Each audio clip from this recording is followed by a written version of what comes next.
मोगळा बाबा भयणीनो,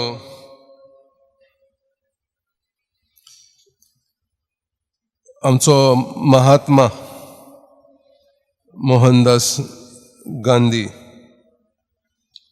ताका एका हिंदू एक्स्ट्रिमिस्ट गोडसे ह्यांनी जिवेशी मारलो 1948 वर्सां. आनी तो किरमिंदोर थंय बागेंत, ज्या बागेंत गांधी वयतालो थंयसर उबो आसलो, नमस्कार करता त्या पोजिशन हातांनी ताच्या हातांत एक गन आसलो, रिवॉल्वर. आनी गांधी थंयसर त्या दिसा सकाळी प्रार्थना करूंक वयतालो ते बागेंत ताणें ताका 3 फावटी फार मारून जिवेशी मारलो. गांधी कोसळून खाली पडलो आनी पडटा आसतना ताणें ताच्या कपळार हात लायलो. आमची हिंदूची पद्दत, दुसऱ्यांक बक्षिता तेन्ना ते कपळार हात लायतात देवान ताका बक्षूंक. पयल्या वाचपान आमी बऱ्या मनशाची गोत आयकल्या, ताका ताची परिक्षा तुस्त करूंक सोदताले.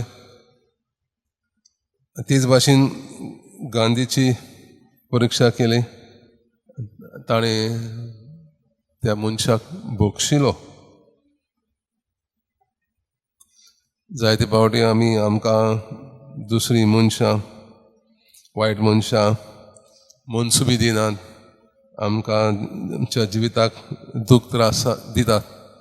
आनी हें गंभीर दूख आमी कशे भाशेन सोंसता, आमी तांकां बक्षिता.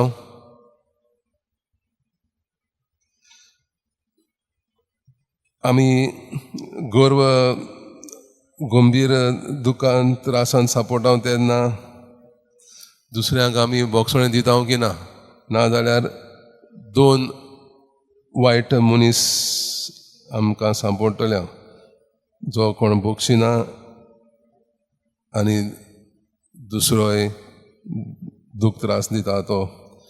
तर देव आमचो मोगाळ, कृपाळू, कृपेचो, शांतीचो बक्षितलो आवय आनी बापूय.